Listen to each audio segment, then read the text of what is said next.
decir, que hay un hacer, ese hacer docente, que es esa puesta en práctica de un montón de técnicas y saberes en el aula, que genera una reflexión y además implica una dimensión emocional y comprometida. Es decir, que de alguna manera la docencia sería algo mucho más complejo que una profesión racional más distante. Absolutamente. Ajá. Y en ese hacer, como comúnmente se la caracteriza, mientras el docente enseña, siempre fue así, pero esto se ve mucho más claro en el presente, no es que aplica algo que aprendió. El docente que quiere aplicar, hoy seguramente no va a poder enseñar. El docente con todo lo que aprendió, tiene que poder, fundamentalmente, yo lo digo en el libro, crear, recrear, innovar, porque a mí me enseñaron a enseñar esto de determinada manera, pero luego tengo que ver con estos grupos, con estos alumnos. Eso siempre fue así, porque es una cualidad propia de la enseñanza, pero hoy está exacerbado por las características que tienen los escenarios educativos en el presente. Entonces, en esa enseñanza y en ese crear y en ese recrear, en esa innovación permanente que realiza el docente cuando enseña, si es que lo logra. Sí, el docente no es un mero repetidor de teorías y técnicas que aprendió Tal cual, en porque su por etapa de más que quiera formación. hacerlo, lo que yo sostengo en el libro, y también desde ahí digo, creo que tenemos que pensar la formación, es que por más que quiera hacerlo no va a funcionar, no va a poder enseñar. Entonces, si no tiene esta posibilidad del docente de pensar en situación, de recrear en situación, de producir, no de reproducir un saber, sino de producir un saber apoyándose en conocimientos formalizados, apoyándose en algunas técnicas, pero con todo eso, producir un saber que está muy ligado a los alumnos, a la materia o al contenido que está enseñando y fundamentalmente a la situación que tiene que afrontar. Eso en relación al conocimiento.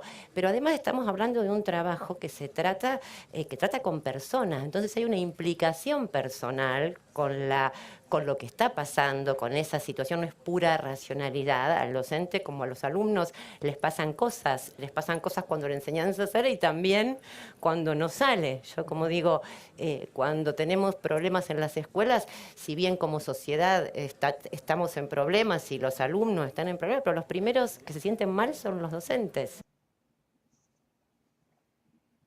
Hay una jerarquía que surge y que lo comenta Richard Sennett en el libro, que vos citás en tu libro, muy Sí, interesante, sí.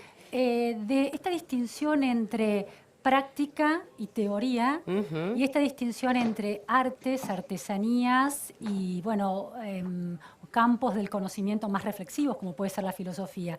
Y él plantea que esas distinciones y jerarquizaciones de alguna manera han generado una lectura peyorativa, una pérdida de legitimidad de las artesanías, de los oficios. Al equiparar o al pensar y al concebir la docencia como una artesanía, ¿no se corre el riesgo de subrayar el cierto desprestigio docente que se está instalando en la sociedad? No, no, por eso yo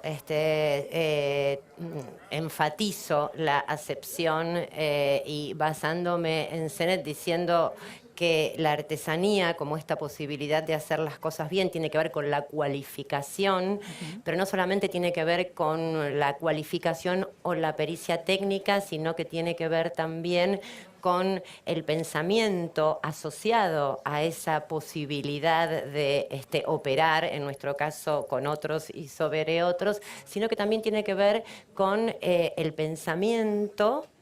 Y ahí está la capacidad, digamos, reflexiva, la capacidad de producir conocimientos acerca de lo que hacemos, y tiene que ver también con el sentimiento, con lo que sentimos y con lo que también nos compromete con lo que estamos haciendo. Entonces, la artesanía no está ligada exclusivamente a un hacer técnico. La artesanía incluye conocimiento, incluye reflexión sobre lo hecho, incluye conocimiento que sustenta lo hecho, incluye también el sentimiento que nos liga y nos posiciona de una manera determinada frente a lo que hacemos, e incluye también esta dimensión del compromiso con lo que estamos haciendo. Y me parece que todas estas aristas son muy interesantes para poder caracterizar la docencia en el presente y desde ahí plantear su formación. Andrea, esta complejidad que vos señalás, esta riqueza que tiene este trabajo docente, la sociedad no lo reconoce en términos de prestigio. Y yo lo comparo, por ejemplo, con los médicos. Los médicos tienen una relación con sus pacientes que uno podría decir que tienen que recrear su conocimiento y su aproximación al saber que ya incorporaron diariamente y tomar decisiones de una manera flexible también, adaptadas a la psicología de cada individuo único que va a esa sala a atenderse o a ser operado. Sí. Sin embargo, han logrado construir un saber muy sólido que difícilmente otras profesiones pueden suplantar y pueden hacer. Logran ese trato personal, comprometido y emocional, en el mejor de los casos con los pacientes, y la sociedad les otorga un prestigio que a veces no se traduce en términos salariales, pero que en términos de prestigio está instalado. ¿Por qué una profesión como la docente lo ha logrado, no lo ha logrado y los médicos sí? Es una pregunta muy del momento. A ver. Vos pensás, yo también algo de esto hablo en el libro, en una maestra normalista. Yo cito una ahí, Rosita del Río, que sobre su vida hace una narración muy interesante, Beatriz Arlo. En la máquina cultural, ¿no? En la máquina cultural. Y Rosita era absolutamente respetada, reconocida y hasta temida, podríamos decir. ¿Estamos hablando de qué década? Estamos hablando de los orígenes de los primeros maestros normales. Estamos hablando de primeros años del siglo XX. Digo, Rosita del Río, eso, claro, es para, digamos, mostrar o marcar la diferencia, pero sin irnos tan atrás, uno podría decir que hace 50 años, no sé si nuestros mismos maestros, pero antes lo que decía el maestro y el profesor era respetado, no solo en el aula, sino también por la sociedad en general. El maestro tenía un lugar de reconocimiento, de prestigio, porque la escuela tenía ese lugar de reconocimiento y de prestigio.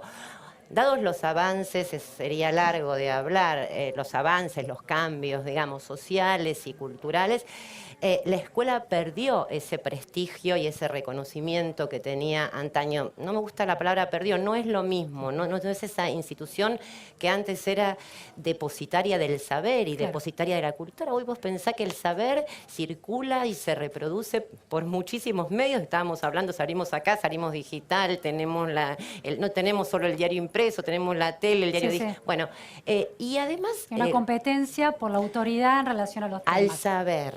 Antes la escuela, yo hice antes una investigación sobre la historia del normalismo y en ese momento la escuela, como marca de origen, digo, del sistema educativo argentino, era considerada el templo del saber. Si uno quería ir a aprender cosas importantes, iba a la escuela. Hoy por hoy, la escuela no está identificada tan directamente con ese, digamos, reservorio del saber. Entonces la escuela ha perdido esa legitimidad que antes tenía para, digamos, imponer o transmitir la cultura a las nuevas generaciones. Y de alguna manera eso traslada a la figura del docente. Y eso se traslada a la figura del docente.